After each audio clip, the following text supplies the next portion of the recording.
président Alassane Ouattara à la tribune de l'ONU dévoile la stratégie de la Côte d'Ivoire pour faire face au changement climatique. Son intervention dans ce 13h.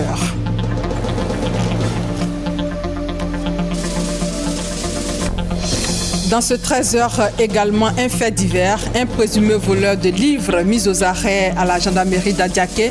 Benjamin, 35 ans, père d'un enfant, est accusé d'avoir volé des ouvrages en cette rentrée scolaire.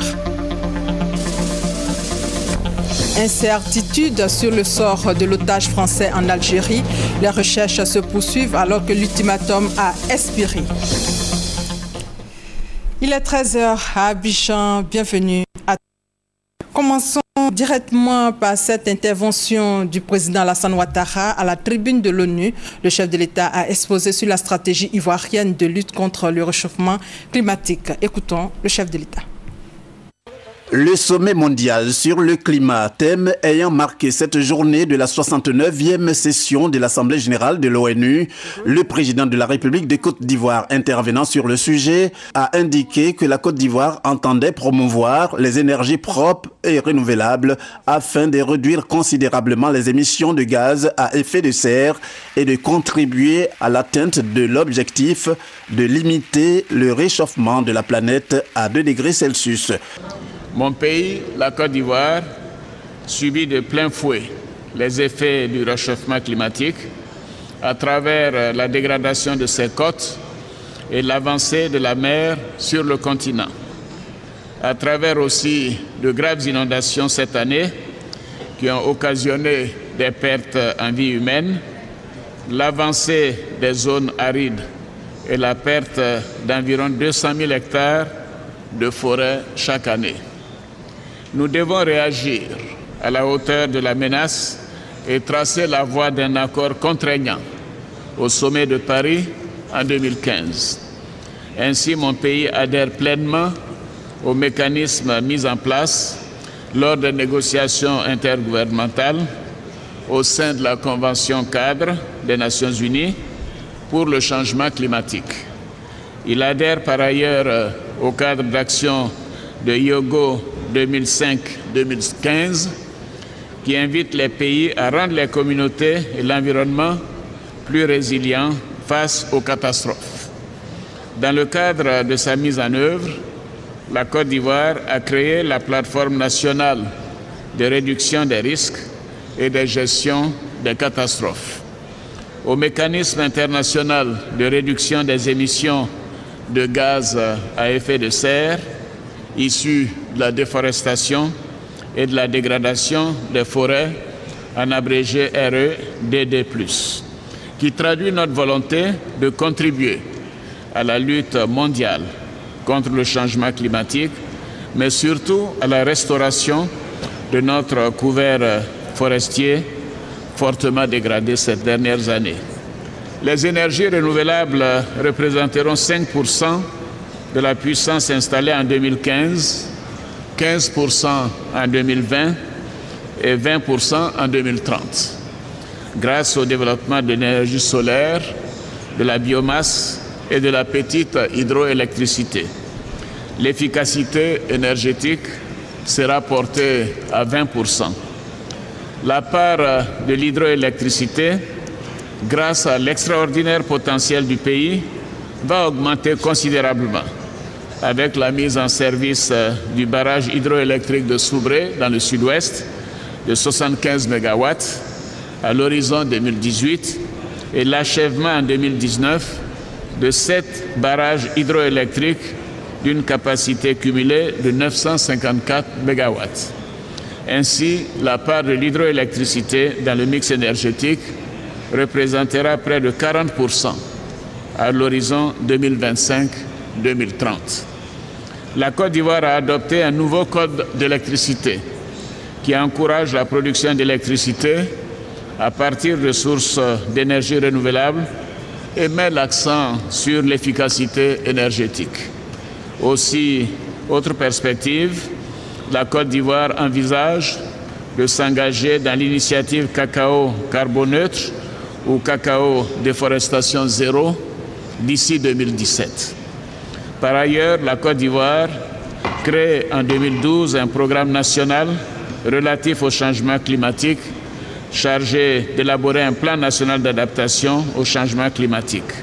Enfin, mon pays a adopté la loi d'orientation sur le développement durable et pour soutenir ces efforts, nous sollicitons la mise en place d'un fonds pour financer l'accès aux énergies renouvelables, Buy Down. La Côte d'Ivoire est déterminée à jouer sa partition dans la protection de notre planète tout en assurant son développement économique. Mon pays entend prendre part à l'effort collectif pour inverser la dangereuse trajectoire du réchauffement climatique. Dans cet effort, les principaux pollueurs doivent aller plus loin dans leur initiative, mais aussi dans le financement de l'adaptation et le transfert des technologies en direction des pays en développement. Pour le président de la République, le but est de rééquilibrer le mix énergétique national dominé à 75,5% par les énergies fossiles, en augmentant notamment la production des énergies propres et renouvelables. Alors, le président Alassane Ouattara à la tribune de l'ONU, le président qui a été honoré hier à New York pour la qualité du travail accompli dans son pays. Le prix d'excellence lui a été décerné par l'Institut Afrique-Amérique. Le chef de l'État fortement sollicité donc à New York, un agenda chargé. Le président a accordé une audience à la sous-secrétaire d'État aux affaires africaines. Le chef de l'État a également reçu le directeur Afrique du NDI. L'audience a porté entre autres sur les préparatifs des prochaines élections en Côte d'Ivoire, notamment la présidentielle 2015. Jérôme Kofi Aboulé. Première personnalité à être reçue par le président Alassane Ouattara en ce lundi 22 septembre 2014, en marge de la 69e session de l'Assemblée générale de l'ONU, Madame Linda Thomas-Greenfield, sous-secrétaire d'État aux affaires africaines. Le chef de l'État et son hôte ont évoqué la situation sanitaire nationale et sous-régionale au regard de la maladie à virus Ebola qui sévit dans certains pays voisins de la Côte d'Ivoire et les moyens à mettre à disposition pour y faire face. I just had a very good meeting with President Ouattara. J'ai eu une très bonne rencontre avec le président Ouattara. We talked about the situation domestically in Côte d'Ivoire. La situation en Côte d'Ivoire. And we also discussed the situation Nous avons aussi in the region, discuté de la situation de la région, especially as it relates to notamment Ebola. en ce qui concerne la crise de l'Ebola. And the president's concern that we ensure nous that avons parlé we de la take into préoccupation account qu'a le président, what is happening in qu'il faut Côte tenir d'Ivoire, compte where they de have not ce qui had a se case. passe en Côte d'Ivoire par rapport à l'Ebola, où il n'y a eu pas un seul cas d'Ebola, mais il est nécessaire néanmoins de savoir ce qui se passe en Côte d'Ivoire, de rester vraiment sur les aguets parce que c'est très près des pays qui sont vraiment affectés. S'agissant de la seconde rencontre, elle a permis d'échanger sur la présence en Côte d'Ivoire du National Democratic Institute, en abrégé NDI.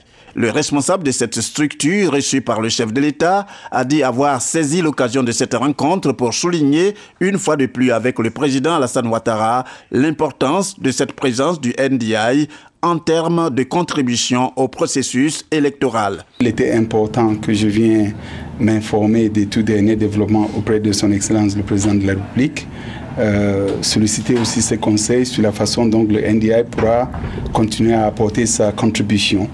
Effectivement, nous suivons la mise en place de la commission électorale indépendante. Nous en avons parlé avec le président de la République.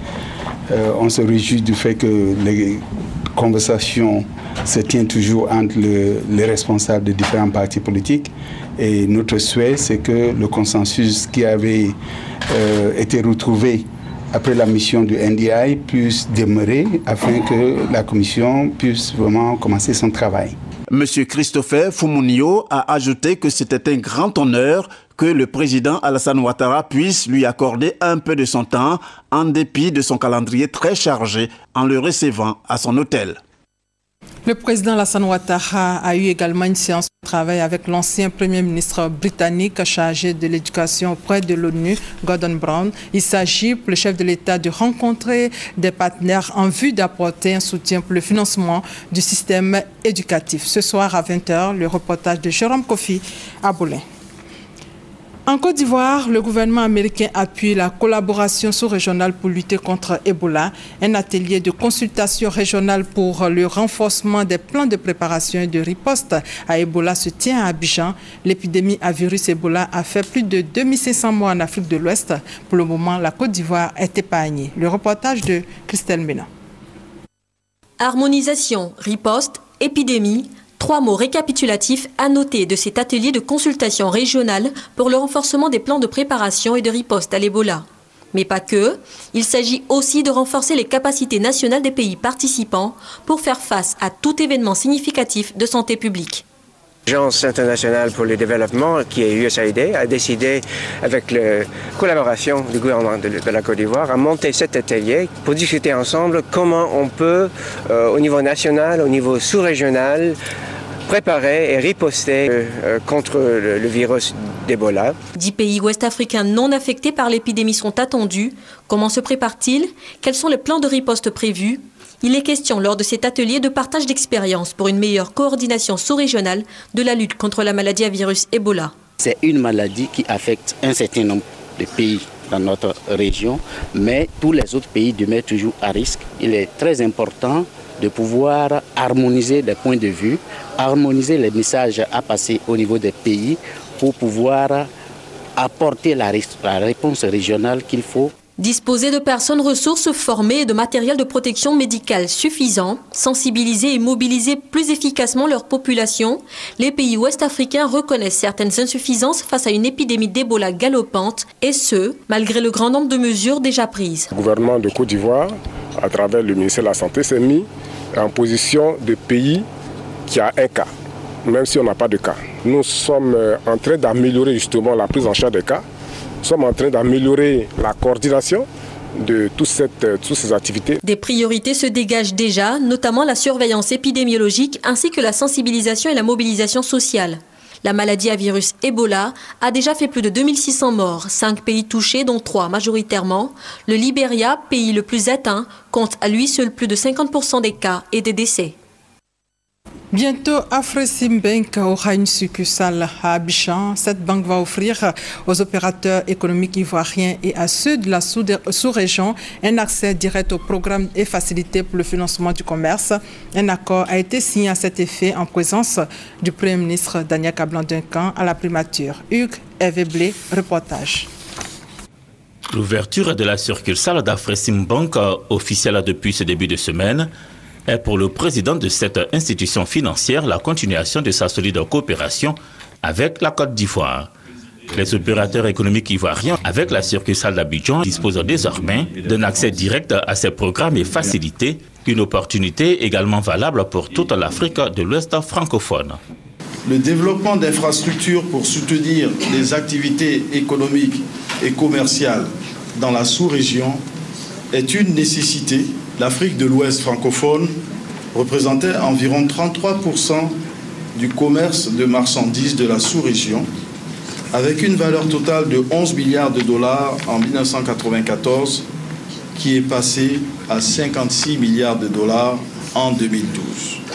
Avec des améliorations attendues, tant au niveau de l'environnement qu'au niveau des infrastructures, ces montants sont susceptibles d'augmenter rapidement dans un avenir proche.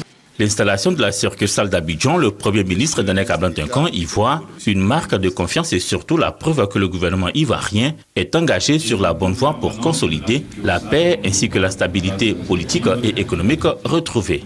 Une voie dans laquelle il a besoin d'être soutenu par la banque qui aura également à stimuler le développement régulier du commerce africain. Le marché africain se doit d'être non seulement compétitif, mais également fortement intégré afin de renforcer notre position sur le marché international. Cela suppose une coopération interne plus forte et plus aisée. Face à ces défis majeurs, à ces importants chantiers, la Banque africaine d'import-export se positionne comme une solution judicieuse et nécessaire pour stimuler l'expansion, la diversification et le développement régulier du commerce africain. Afreximbank a actuellement en cours d'instruction ou de décaissement un montant total de demandes de prêts des opérateurs économiques ivoiriens d'environ 3 milliards de dollars US. 500 millions ont déjà été décaissés. La succursale d'Abidjan est la deuxième de l'institution financière dans la CEDEAO et la troisième en Afrique. Problème de stage des étudiants, l'orientation des bacheliers dans les grandes écoles sont entre autres les problèmes abordés par le ministre de l'Enseignement supérieur et de la Recherche scientifique et les fondateurs des grandes écoles privées. L'objectif est clair, prendre des dispositions pour une année académique réussie. Nous Sangaré et Serge Gongoumé.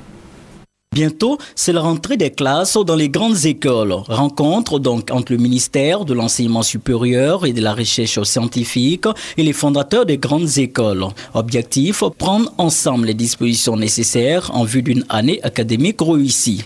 De nombreux points ont été abordés, entre autres la question de prise en charge des étudiants en année de BTS et la question de stage des étudiants après leur admissibilité au BTS.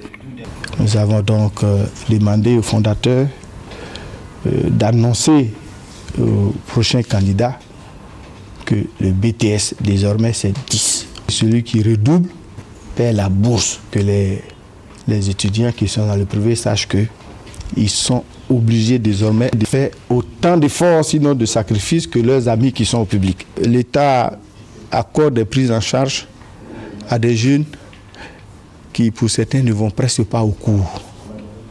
Donc nous ne pouvons pas continuer de donner des prises en charge à des fantômes. Désormais, parmi les critères d'appréciation que nous allons retenir pour les évaluer, la capacité donc de ces établissements privés à trouver un stage aux jeunes qui sont admis au BTS. Si nous voulons former des étudiants à la qualité, si nous voulons qu'il y ait adéquation, formation et emploi, nous devons nous employer à faire en sorte que les étudiants que nous formons, d'abord aient un stage, parce que le stage c'est l'immersion. Il faut que l'étudiant aille dans l'entreprise pour apprendre, n'est-ce pas ce qu'il a appris à l'école. Niamey Kona ajoute également que sur les 67 000 nouveaux bacheliers, 35 000 seront orientés dans les universités publiques et les 42 000 autres dans les grandes écoles. Un séminaire à Grand Bassam du 2 au 3 octobre prochain permettra de fixer la date de la rentrée des classes dans les grandes écoles selon le ministre. Et comme à chaque rentrée, Children of Africa distribue des kits scolaires aux enfants des classes du primaire. Hier, la tradition a été respectée à Cocody, marquant le top départ d'une caravane qui va sillonner tout le pays à partir d'aujourd'hui. Viviane Aïmen pour plus de détails. 6 000 kits scolaires composés pour chaque kit d'un uniforme, d'un cartable et de fournitures scolaires. Cette année encore, comme à chaque rentrée scolaire depuis une dizaine d'années, la fondation Children of Africa vient en aide aux parents démunis pour la scolarisation de leurs enfants. Grâce à ce don, dira le directeur des écoles, lycées et collèges représentant la ministre de l'Éducation nationale et de l'enseignement technique, des milliers d'enfants en Côte d'Ivoire pourront aller à l'école, en particulier les petites filles dont la scolarisation est trop souvent délaissée au profit de celle des garçons au sein des familles démunies. Madame Sissa Issatou, responsable à l'éducation à Children of Africa, qui représentait pour la circonstance la présidente fondatrice, la première dame Dominique Ouattara, a souligné que les 6 000 kits scolaires sont répartis à part égale entre filles et garçons, car Children of Africa veut encourager la scolarisation des petites filles partout en Côte d'Ivoire, même dans les localités les plus reculées.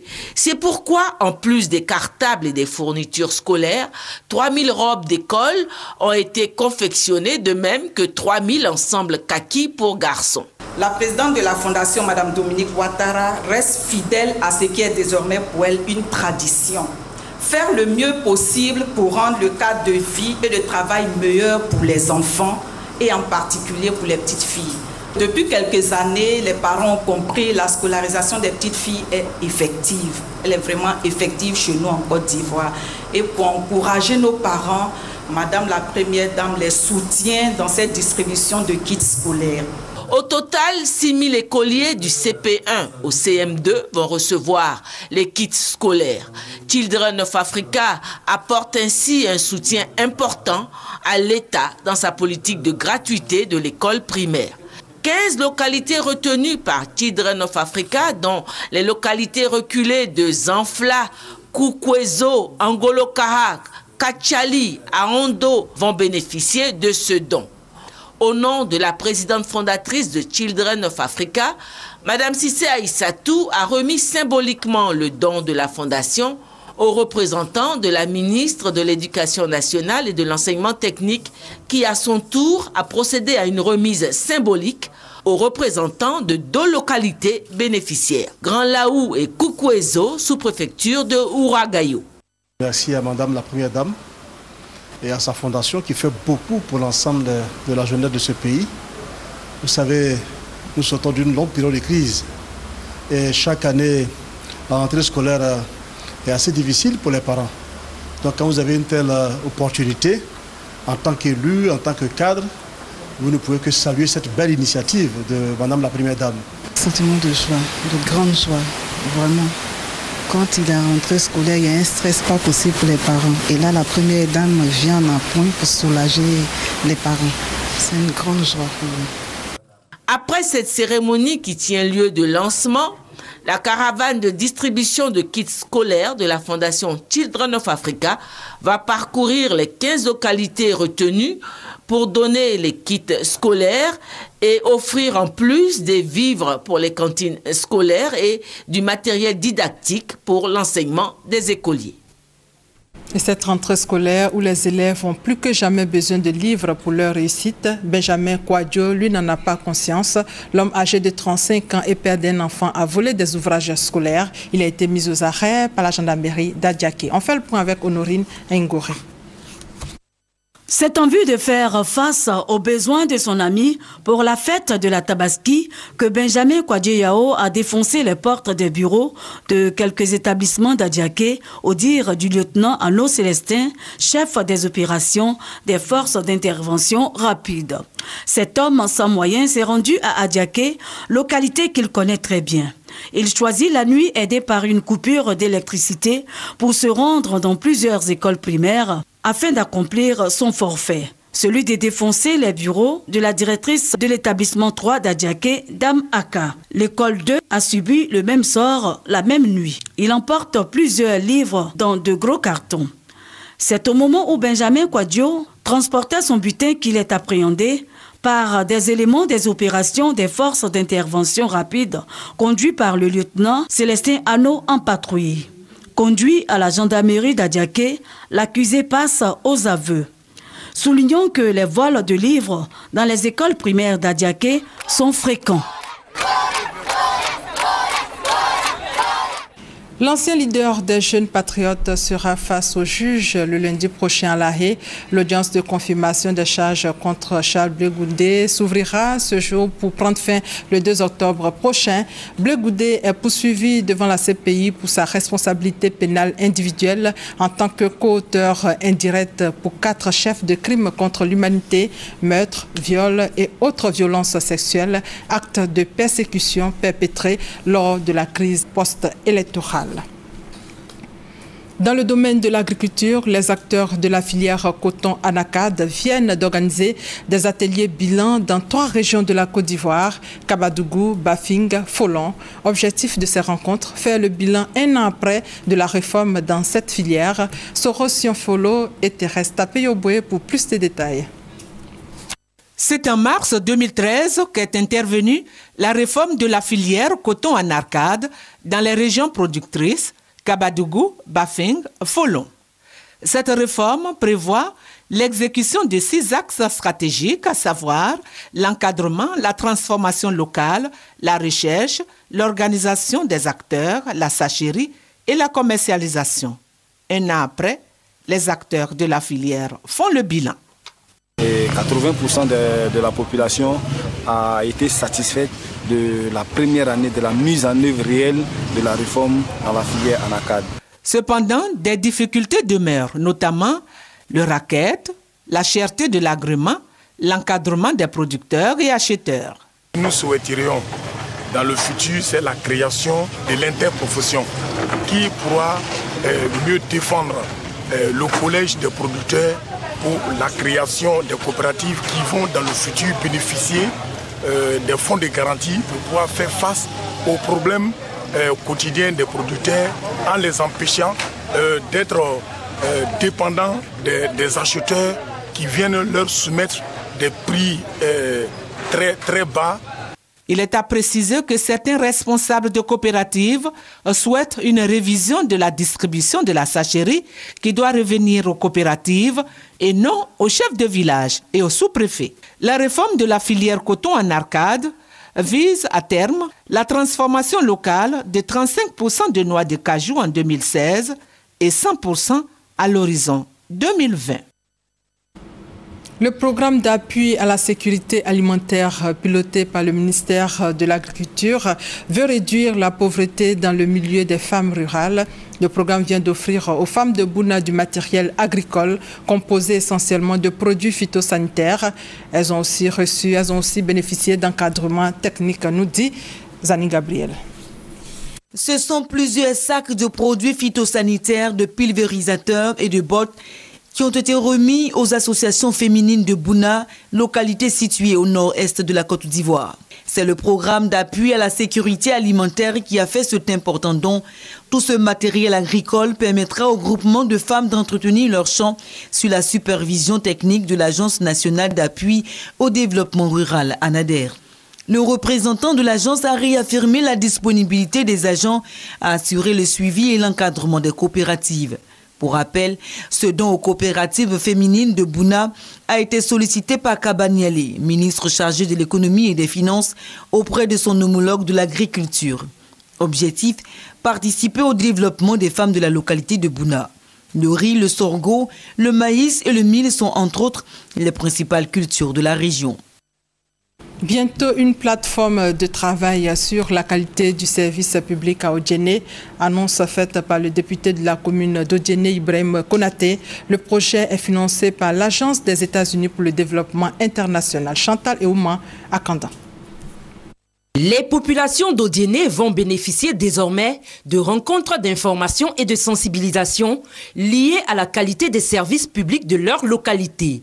C'est un projet pilote financé par l'Agence des États-Unis pour le développement international, USAID. Une plateforme sera mise en place. Elle sera composée d'élus, d'acteurs institutionnels et communautaires en vue de travailler à l'amélioration de la qualité des services délivrés aux populations. Le député de la commune d'Odjéné est chargé d'animer les activités et les initiatives de ce projet. Nos populations reviennent vers nous par moment pour des plaintes en se plaignant de services de l'administration qui n'est pas de qualité. Mais pour nous, il s'agira de circonscrire de manière locale ces plaintes en créant une plateforme avec tous les acteurs qui sera le lieu de discuter et de s'entendre sur certains points. La mise en place de cet organe s'inscrit dans le cadre d'un projet pilote d'appui à l'Assemblée nationale de Côte d'Ivoire par l'USAID. Ce programme, en sa composante 2, va fournir une assistance technique aux députés en vue d'accroître leur compréhension de la fonction de représentation du peuple et de contrôle de l'action gouvernementale. 24 circonscriptions, dont Odjéné, ont été retenues pour la phase pilote d'ici à 2017.